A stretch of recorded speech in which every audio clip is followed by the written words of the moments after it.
Hello and welcome to all. स्वागत है आप सभी का मेरे इस यूट्यूब चैनल में।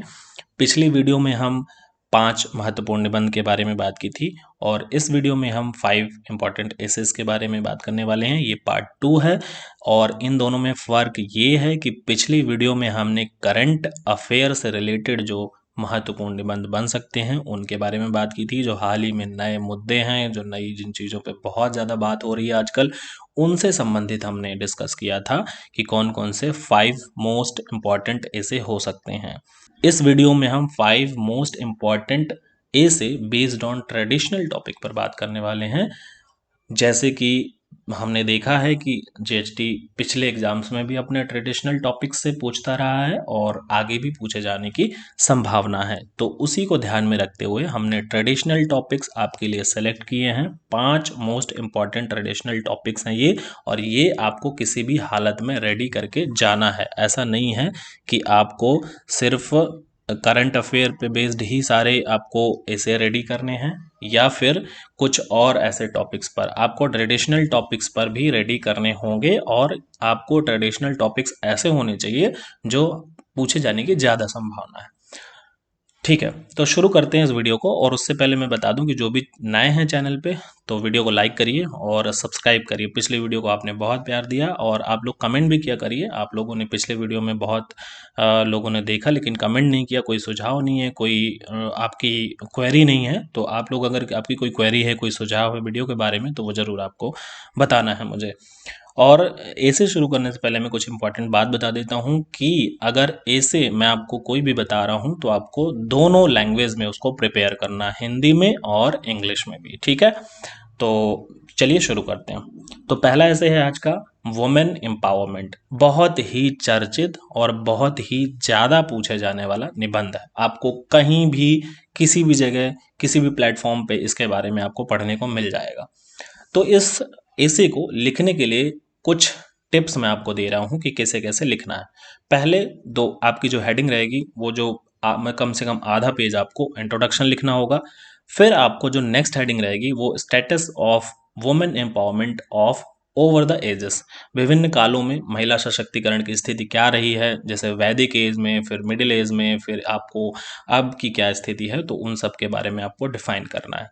नेक्स्ट जो आपका पॉइंट होगा वो होगा महिला सशक्तिकरण के आयाम। महिला सशक्तिकरण किन किन मुद्दों पर हो सकता है, किन किन जगहों पर महिला सशक्तिकरण को होना, जैसे कि एजुकेशन में महिलाओं को सशक्त होना चाहिए, और वर्क प्लेसेस में महिलाओं को सशक्त होना चाहिए, पॉलिटिक्स में महिलाओं को सशक्त होना चाहिए।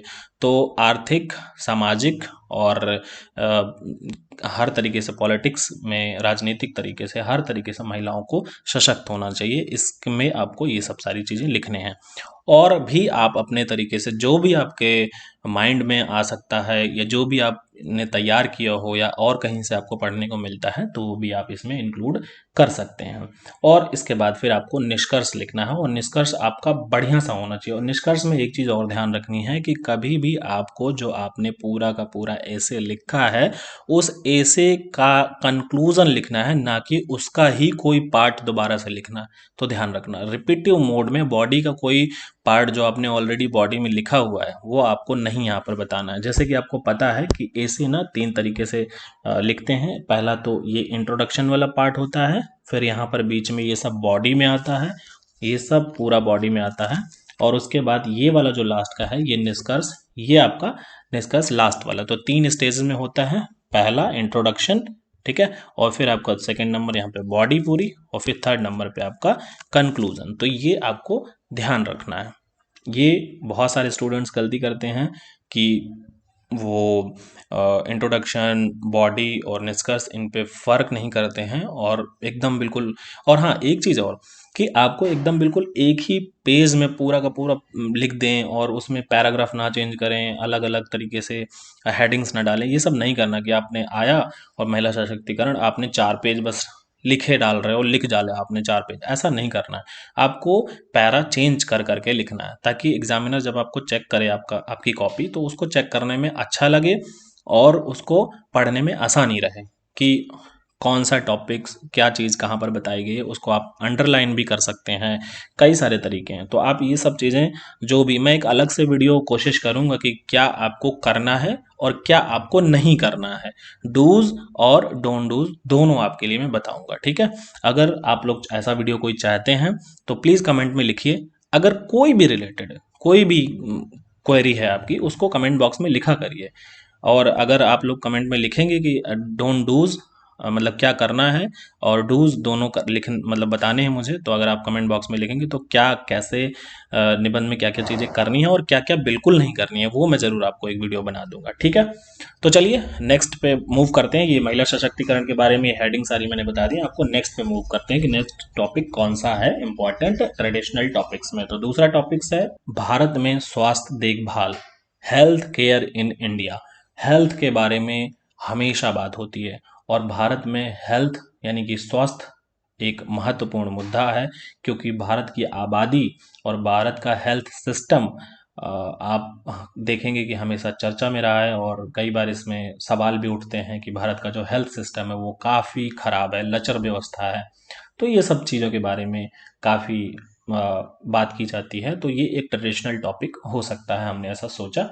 और आपके लिए कुछ ये पॉइंट्स लिखे हुए हैं, इन पॉइंट्स को आपको रेडी करना है। जैसे कि पहला पॉइंट इंट्रोडक्शन का, ये हर एक ऐसे में होगा इंट्रोडक्शन पार्ट, यानी कि हेल्थ के बारे में आप थोड़ा सा बताएंगे और उसके बाद फिर बाकी चीज़ों के बारे में बात करेंगे। तो बॉडी में आपका क्या क्या हो जाएगा, वाई हेल्थ इंपॉर्टेंस या फिर डायमेंशंस टू हेल्थ, यानी कि हेल्थ क्यों जरूरी है और हेल्थ के विभिन्न क्या क्या आयाम हैं, वो सब आपको लिखना है।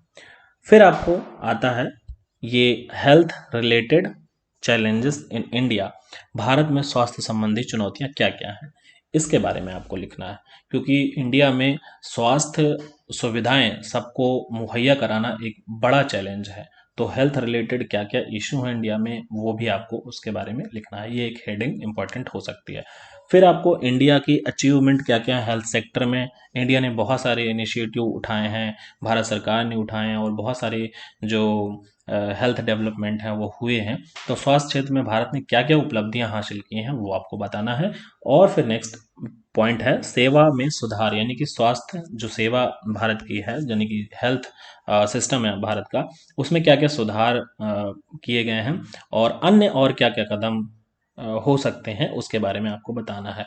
और क्या क्या चैलेंजेस फेस होंगे और आगे किस किस तरीके से मेजर प्रॉब्लम है और क्या क्या आगे की राय होगी, वे फॉरवर्ड यानी कि आगे की राह, ये एक हेडिंग हो सकती है। मैं फिर से आपको रिपीट कर रहा हूँ कि ऐसा बिल्कुल ज़रूरी नहीं है, पिछले वीडियो में भी बताया था और अब फिर से रिपीट कर रहा हूँ कि ऐसा बिल्कुल ज़रूरी नहीं कि जो हेडिंग मैं बता रहा हूँ यही हेडिंग आपको लिखनी है। आपको इस बारे में पढ़ना है और इस तरीके का कुछ एक स्ट्रक्चर अपने दिमाग में आपको लाना है और फिर अपने इसी को लिखना है। और निष्कर्ष, जैसे कि मैं हर उसमें बताता हूँ, निष्कर्ष आपको जरूर लिखना है, ठीक है जी। तो ये निष्कर्ष हो गया। थर्ड पे बात करते हैं। थर्ड से जो इंपॉर्टेंट हो सकता है वायु प्रदूषण, तो वायु प्रदूषण के बारे में बात करते हैं। पहला सेम आपको इंट्रोडक्शन, हर एक उसके लिए इंट्रोडक्शन। वायु प्रदूषण एक मेजर इश्यूज है और इवन अभी करंट टाइम पर तो इतना ज़्यादा वायु प्रदूषण यानी एयर पोल्यूशन पर बात हो रही है, क्योंकि दिल्ली में आप देख रहे हो कि एकदम गैस चैम्बर बना हुआ है, सांस लेना मुश्किल है, यहाँ पर जीना दुर्भर हो गया है।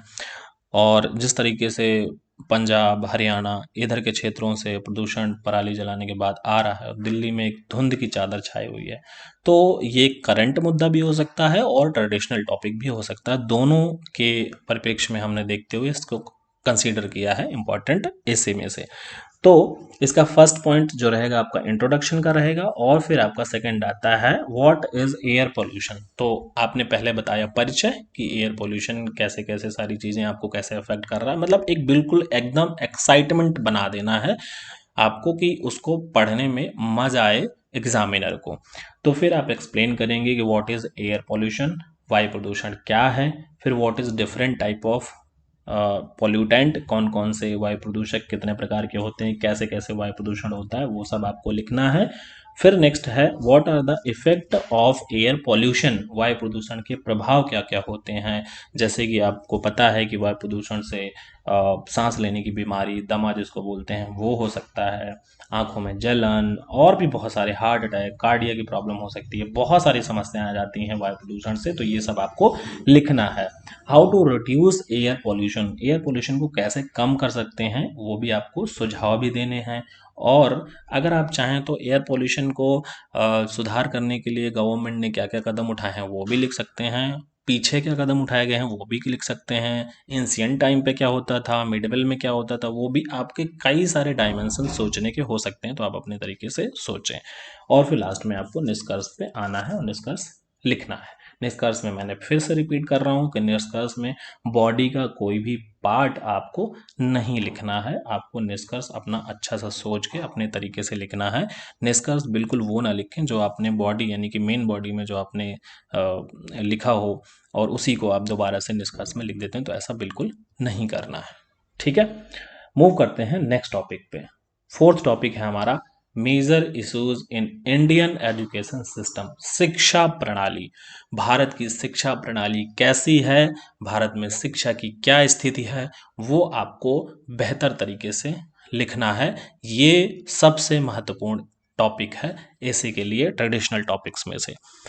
अगर आपके कोई सुझाव हैं तो कमेंट बॉक्स में लिखें, लाइक ज़रूर करिए प्लीज़, जिससे अब अगर आप लाइक करेंगे वीडियो को और चैनल को सब्सक्राइब करेंगे ना, तो लिटरली मुझे ऐसा फील होता है कि यार लोग ना मेरा वीडियो देख रहे हैं, तो मैं क्यों ना और वीडियो बनाऊं, और मैं ग्रो कर पा रहा हूं, मेरा चैनल ग्रो कर रहा है, मैं लोगों को हेल्प कर पा रहा हूं। तो प्लीज़ रिकॉग्नाइज़ कीजिए, क्योंकि अगर आप लाइक करेंगे, सब्सक्राइब करेंगे, मेरा हौसला बढ़ेगा। मेरा हौसला बढ़ेगा तो मुझे लगेगा कि यार मैं और वीडियोस बनाऊं और इस बारे में मैं एक्सप्लेन करूं, समझाऊं, आपकी हेल्प करूं। तो ये कहीं ना कहीं एक एनकरेजमेंट मिलती है। तो वीडियो को लाइक और सब्सक्राइब जरूर करें प्लीज़। कुछ नहीं है यार, ऑलमोस्ट फ्री है। और आलस में कई बार कह रहे ठीक है क्या करना है यार, बट प्लीज़ अगर आप कर देंगे तो मेरे लिए काफ़ी ये प्रोत्साहन होगा। चलिए बात करते हैं भारतीय शिक्षा प्रणाली में। भारतीय शिक्षा प्रणाली में प्रमुख जो मुद्दे हैं वो क्या क्या हैं वो आपको एक्सप्लेन करना है। देखिए ये टॉपिक क्या है ना, कई तरीके से घूम के भी आ सकता है। भारतीय शिक्षा में जो सुधार हैं वो भी आ सकता है। भारतीय शिक्षा में जो चुनौतियां हैं ऐसा भी आ सकता है। भारतीय प्रणाली में प्रमुख मुद्दे कौन कौन से हैं वो भी आ सकता है। तो किसी तरीके से भी आ सकता है। ठीक है, तो आपको हर तरीके से इसको तैयार करना है। मैंने सारे टॉपिक्स जो भी जिस तरीके से पूछा जा सकता है मैंने उसकी हेडिंग सारी यहाँ पे इंक्लूड कर दी हैं। ध्यान देना कि जब भी किसी टॉपिक पर ऐसे पूछा जाता है, जैसे मान लीजिए अभी मैं ये बता रहा हूँ भारतीय शिक्षा प्रणाली के प्रमुख मुद्दे, तो हो सकता है ऐसा भी आ सकता है कि Indian education system problem and solution, सिर्फ ये हेडिंग दे दे, तो फिर आपको बाकी की चीज़ें नहीं बतानी है, सिर्फ प्रॉब्लम और सॉल्यूशंस बताने हैं। ठीक है, आपको कोई भी अन्य चीज़ नहीं लिखनी है। जो आपको टॉपिक, जो आपको हेडिंग दिया जाए उसको बहुत अच्छे से अंडरस्टैंड करना है और फिर उसी पर लिखना है। तो मैंने ये सारी हेडिंग्स इसमें इंक्लूड कर दी। इसमें से कुछ भी पूछ सकता है, या फिर जो मेन हेडिंग है शिक्षा प्रणाली में प्रमुख मुद्दे कौन कौन से, तो मुद्दे में तो सारी चीज़ें, सारे मुद्दे आ जाएंगे, समस्याएं, समाधान। और प्रणाली में प्रमुख मुद्दे हैं जैसे कि वर्तमान शिक्षा योजनाएं भारत में, ये सब सारी चीज़ें आ जाएंगी। तो अभी आपको मैंने यहाँ पे सारी हेडिंग दे दी, इसमें से कुछ भी पूछ सकता है, उसको आपको अपने हिसाब से सोच के लिखना है। चलिए, तो पहले फर्स्ट वाले में इंट्रोडक्शन पहला नंबर, और दूसरा about the Indian education system. तो पहले बताइए कि शिक्षा प्रणाली क्या है। About the Indian education system, भारतीय शिक्षा प्रणाली में प्रमुख मुद्दे कौन कौन से हैं उसके बारे में आप बताइए। फिर करंट इश्यूज क्या चल रहे हैं इंडिया में एजुकेशन में, उसके बारे में बताइए कि क्या क्या मेजर प्रॉब्लम आ रही हैं। तो भारत में शिक्षा के वर्तमान मुद्दे कौन कौन से हैं। Indian education system problems and solution, भारतीय शिक्षा प्रणाली की अभी क्या वर्तमान में समस्याएं हैं और उसके क्या समाधान हो सकते हैं उसके बारे में भी आप बताइए। Scheme and campaigns to boost education system in India, Bharat में शिक्षा प्रणाली को बढ़ावा देने के लिए योजनाएं और अभियान कौन कौन से हैं। गवर्नमेंट ने कौन कौन से अभियान लॉन्च किए हैं वो भी आप लिख सकते हैं। और लास्ट में आप लिखेंगे कंक्लूजन। ठीक है, तो ये सब सारी चीज़ें आपको एक भारतीय शिक्षा प्रणाली से रिलेटेड जो इससे आएगा उससे उसको इस प्रकार से आप डिज़ाइन कर सकते हैं।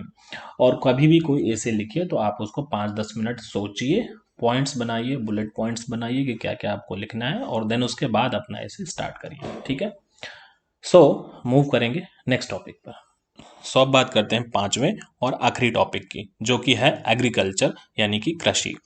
कृषि भी एक महत्वपूर्ण ट्रेडिशनल टॉपिक्स में से है जो कई बार पूछा गया है और आगे भी पूछे जाने की प्रबल संभावना है। सो ये मोस्ट इम्पॉर्टेंट ऐसे में से हमने इसको कैटेगराइज किया है और इसके बारे में हम बात कर लेते हैं, इनके बुलेट पॉइंट्स क्या क्या हो सकते हैं। तो सबसे पहले है इंट्रोडक्शन।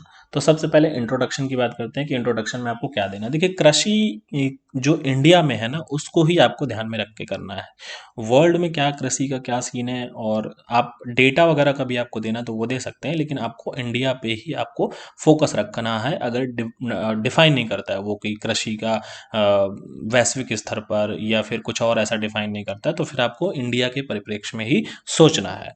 तो सबसे पहले परिचय देंगे कृषि का, फिर कृषि की परिभाषा देखेंगे। अब देखो, यहाँ पे परिभाषा मैंने लिखा है, तो कई बार मैंने ऐसे बोला है आपको कि कभी भी आप ऐसे लिखिए तो आप डायरेक्टली परिभाषा से मत शुरू कीजिए। अगर आपके पास कुछ अच्छा कंटेंट लिखने को है इंट्रोडक्शन में तो आप उसे लिखिए, और अगर आपको इंट्रोडक्शन समझ नहीं आता तो प्लीज़ मुझे कमेंट में मेंशन कीजिए, मैं आपको पूरा का पूरा ऐसे लिख के दूंगा।